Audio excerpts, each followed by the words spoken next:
As someone who only goes to the movie theaters a few times a year, I was hesitant to blow $9 to see a M. Night Shyamalan Ding Dong film.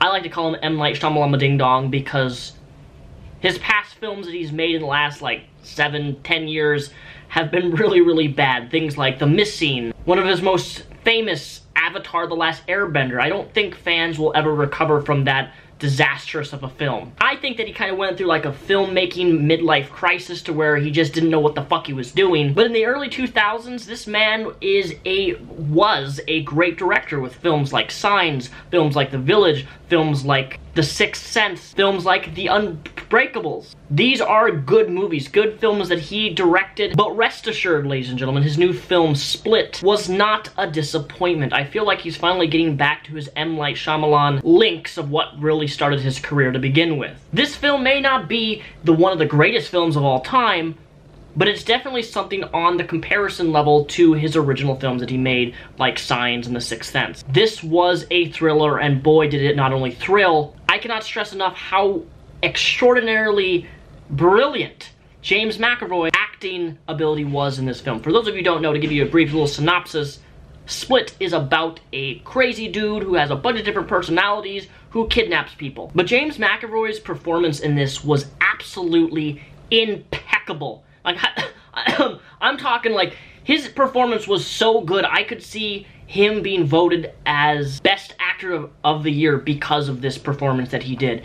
And it's not often that a film presents different personalities, different identities, like a personality disorder, where they're switching all these different identities and being different people in like one shot, in one scene, and he's going from all these different characters that he's mentally playing on screen, and he's just captivating all these different personalities in such a genius, brilliant performance. It comes across extremely real. But not just that, it's also extremely terrifying to see someone act the way that he does in switching personalities so drastically, so quick. And especially like his voice and his accents for all these different personalities. It was just mind-blowing at how good his performance was. And I mean that sincerely.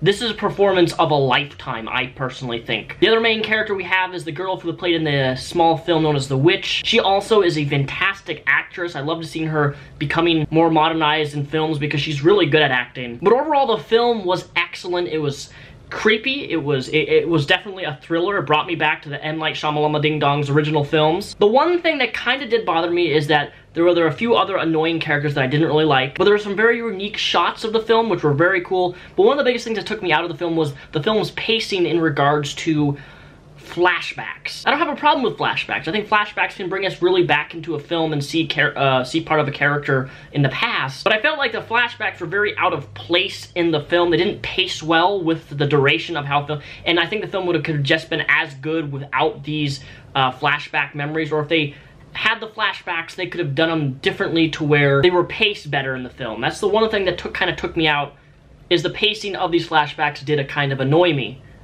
But these flashbacks do serve a purpose near the end of the film, so I'm not going to spoil that or say anything about that. I just wish that the flashbacks could have been presented a little bit better. This film dives into a lot of heavy subjects. One of my personal favorite genres of filmmaking is thrillers. I like being tense, I like being on the edge of my seat, and I like not knowing what's going to happen next, and then I ask the question, how is this going to end? Which is exactly what this film made me do. Because I didn't know how it was going to end. At this point, I'm like, what's going to happen next? I don't know. I'm trying to think of a way the way the film could end. And that's a good thing. When a film makes me question how it's going to end, gets me on the edge of my seat, it's doing a good job. And unfortunately, a lot of thrillers and horror movies don't do that. M. Night Shyamalan Ding Dong finally, I feel, is back to his roots, and let's just hope with this successful film, which has gotten relatively good feedback and good reviews, he can start on his journey to succeeding in progressing as an extraordinary filmmaker yet again. I know some of you Avatar: Last Airbender fans will never forgive him for that disaster, but I do believe in second chances. And Split is one of those second chances that you should give M. Night Shyamalan Ding Dong.